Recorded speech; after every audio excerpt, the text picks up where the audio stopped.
Sebenarnya sidang kemarin tuh bahkan belum terima kami. Berkas perkara ya, BAP ya. Jadi ada beberapa pasal itu, ada 310, ada 434, dan gabungan.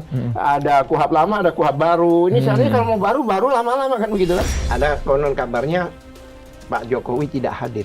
Tidak boleh. Ini delik harus hadir aduan absolut. Jadi harus hadir. Harus hadir. Ijazah buat saya kecil. Ya.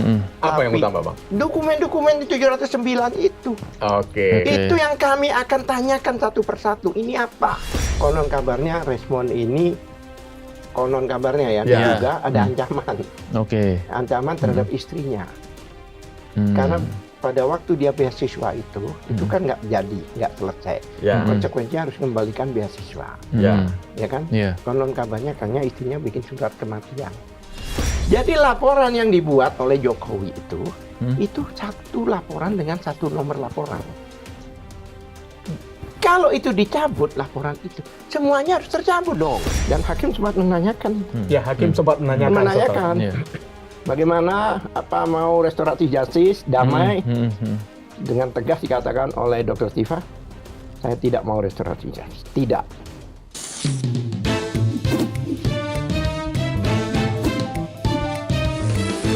To the point aja. Persidangan kasus fitnah memanas lantaran berkas perkara tak kunjung diserahkan secara pasti. Memicu perdebatan sengit dari kubu yang terdakwa merasa tak dihormati saat Dr. Tiva mendesak Joko Widodo untuk turun tangan menunjukkan ijazah asli.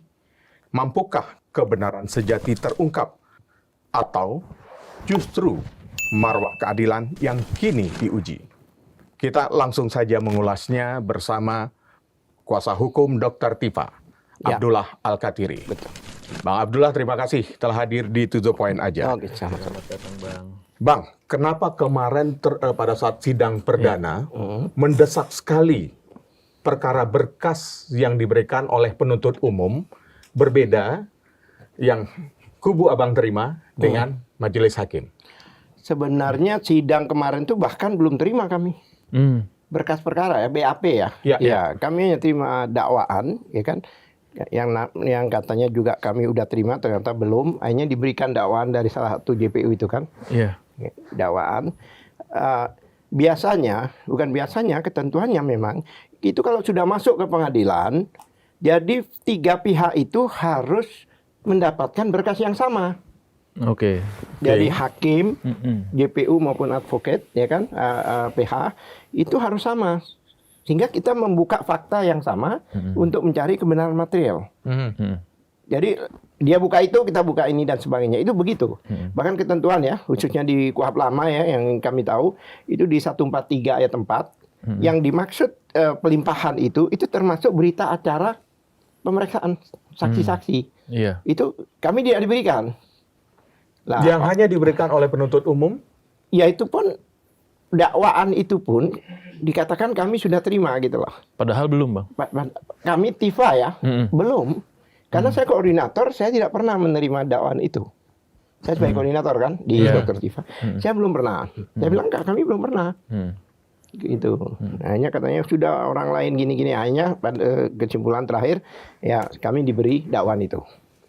Sambil kami lihat. Artinya bukan karena ingin menghemat kertas supaya biaya persidangan lebih murah mungkin, Iya, Bang. katanya Karena kan dari 1,5 meter. 1,5 meter itu tebelnya itu katanya, Bang. Pada waktu pelimpahan saya tanya, tinggi banget gitu ya. Saya tanya sama jaksa juga di situ.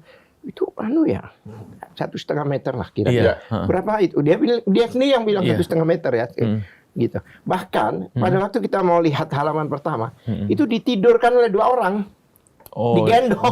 bawa gitu. Jadi kayak bawa jenazah gitu. Iya, Digendong itu ditidurkan gini. Hanya untuk buka itu.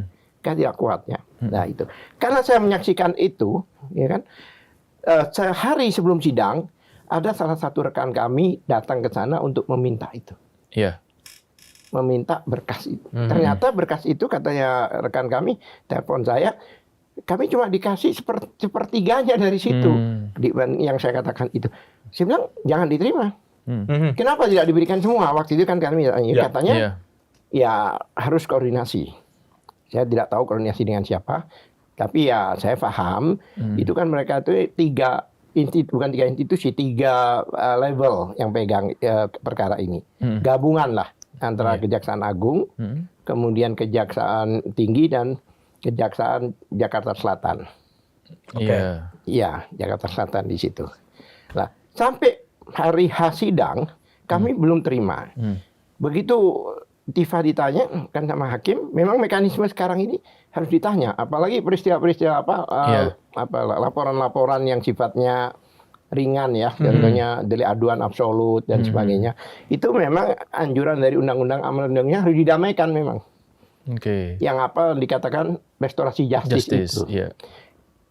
Di tingkat di semua level.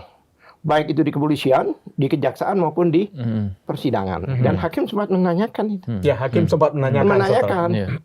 Bagaimana mau restoratif justice, damai, dengan tegas dikatakan oleh Dr. Tifa, saya tidak mau restoratif justice. Tidak. Kami juga kaget karena kami nggak nyangka juga ada pertanyaan itu. Gitu. Iya. Jadi itu bukan kami, inisiatif kami. Oke. Bukan anjuran kami. Karena kami tidak tahu ada pertanyaan seperti itu. Jadi spontan dikatakan dengan saya, tidak. Saya mau lawan. Mau mengajukan perlawanan. Itu kata Dr. Tifa. Makanya waktu orang tepuk tangan itu kan. Itu. Seperti itu. Nah, kemudian setelah dibacakan dakwaannya agak aneh juga gitu loh. Kan pasalnya ada beberapa. Ada 310, kemudian ada pasal-pasal undang-undang baru ya, 433 dan sebagainya. Tapi di situ terus ada undang-undang IT ya, itu pun beda. ITE. Yang ITE ya, ya itu beda. Jadi ada beberapa pasal itu, ada 310, ada 434 dan gabungan. Ada KUHP lama, ada KUHP baru. Ini sebenarnya kalau mau baru lama-lama kan begitu kan? Jadi kalau itu menurut kami tidak cermat atau obscure legal lah, artinya tidak seharusnya seperti itu. Makanya kita lawan itu kan.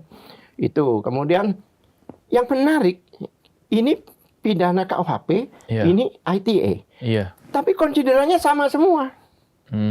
Padahal setiap pasal unsurnya beda. Pencurian sama pemerkosaan beda kan? Beda. Ya, betul. Atau pencurian dengan penipuan itu beda kan? Tapi itu hampir pasal dibacakan, konsiderannya ya itu. Bang. Fitnah. Ya itu arahnya begitu. Bahkan yang dicatat di situ sebagai link-link itu bukan link-linknya Dr. Tifa.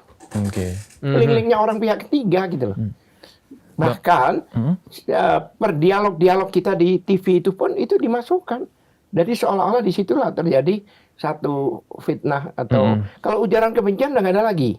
Itu kan dilaporkan oleh 3 orang waktu itu kan? Iya, betul. Iya kan? Itu sudah tidak terbukti. Iya. Jadi pasal itu udah nggak ada lagi. Nampaknya narasi-narasi kalau saya lihat itu narasi itu. Pencemaran nama baik dan fitnah. Pencemaran nama baik, bukan pencemaran nama baik, fitnah dan penghasutan. Oh, fitnah dan penghasutan. Sorry. Ujaran kebencian dan penghasutan. Kalau fitnah masih ada. Iya. Itu sudah nggak ada lagi sebenarnya. Ya kan? Oleh sebab itu kan waktu itu ada sprindik baru, kemudian dirubah pasal-pasalnya, banyak yang dicabut, ya kan? Iya. Ada 3-4 kalau nggak salah itu dicabut. Lah ini yang pertanyaan saya, itu terbukti dengan sekarang. Loh ini sebenarnya narasi-narasi ini narasi pasal-pasal yang udah dicabut ini gitu loh. Oke. Seharusnya kan nggak bisa itu dilanjutkan. Bahkan di kemarin dengan Aiman itu saya bilang bahwa ada peristiwa-peristiwa sebenarnya ini adalah cacat dalam kandungan. Betul. Bahkan mati dalam kandungan saya bilang. Karena ada satu peristiwa-peristiwa yang sebenarnya tidak layak laporan di Polda ini diterima. Karena ada satu peristiwa sebelumnya kan, yaitu di Mabes Polri. Mabes Polri. Yeah. Mabes Polri kan dilaporkan. Ya. Ya ini ya, kan diikuti rame itu. Iya. Dilaporkan oleh Egy Sujana Group kan. Ya. Kenapa mereka melapor? Karena mereka ini adalah tim hukumnya Gus Nur dan Bambang Tri. Iya. Ya. Pada waktu sidang Gus Nur dan Bambang Tri, ya kan, dengan dakwaan kebohongan yang menimbulkan keonaran itu, kalau bohong berarti aslinya mana kan begitu? Iya. Itu tidak dihadirkan. Jadi ijazah itu pada waktu dia didakwa itu tidak dihadirkan. Seharusnya kan Nah, ijazah itu yang kemudian jadi pertanyaan publik, Betul. Bang Iya. Abdullah. Kan di kasusnya Bambang Tri dan Iya. Gus Nur itu sudah menyebutkan ini adalah sebagai kebohongan. Iya. Ya, Iya. meskipun ijazah tidak diperlihatkan. Iya. Tapi kan kliennya abang sendiri tetap ngotot ingin mencari kebenaran bahwa keaslian ijazah tersebut. Kan seolah-olah kok tiba-tiba sih kan begitu. Itu Iya. ada peristiwa. Oke. Bambang Tri dan sebagainya kan dihukum 4 tahun, 6 tahun ya, Ya. dituntut 6 tahun dan sebagainya itu kan gara-gara ijazah itu. Jadi nggak bisa dipisahkan. Padahal di dalam perkara pidana, kalau memang dikatakan bahwa ijazah itu yang dikatakan palsu atau tidak Iya. ada, ijazah itu harus dihadirkan oleh pelapornya. Walaupun pelapornya bukan yang bersangkutan ya, Iya. tapi minimal diperiksa yang bersangkutan. Nah, yang dilampirkan itu fotokopi, Bukan ijazah asli. bukan ijazah asli. Fotokopi yang dilampirkan dan di dalam perkara pidana tidak boleh. Perdata pun sebenarnya nggak boleh.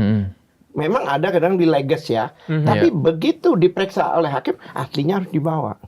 Oke. Dan itu tidak dibawa. Nah, waktu itu nggak dibawa dan orang dihukum. Dengan lah, inilah lawyer-lawyernya penasaran. Ada nggak sih ijazahnya kan begitu? Akhirnya masuk Iya. ke Barreskrim. Bukan. Mereka bersurat. Ya, belum ke situ. Mereka bersurat ke UGM. Iya. Bersurat tanggal sekian kami mau hadir. Bersurat ke Jokowi untuk melihat ijazahnya. Iya. Bahkan karena rombongan satu bus, mereka bikin pemberitahuan ke kepolisian. Jadi prosedur-prosedur keramaiannya udah jadi mereka ke sana Iya. dengan itikat baik untuk menanyakan. Jadi sejak tidak tunjukkan itu, mereka penasaran, mereka lawyernya, mereka tanya ke sana. Pada waktu mereka ke sana, Roy, Tifa dan Rismond itu juga ikut ke sana. Ikut bertemu dengan wakil rektor, Iya. bertemu dengan dekan, berdialog, ditunjuki skripsi dan sebagainya. Ini mereka kapasitasnya sebagai saksi, Oke. bukan sebagai ahli, walaupun mereka ahli. Ya. Iya. Nah, ada undang-undang PSK, ya kan? Undang-undang PSK itu perlindungan saksi dan korban ya, Iya. ya kan? Yang menyatakan bahwa jika ada laporan yang di Barreskrim itu tidak boleh dilaporkan balik sebelum inkrah.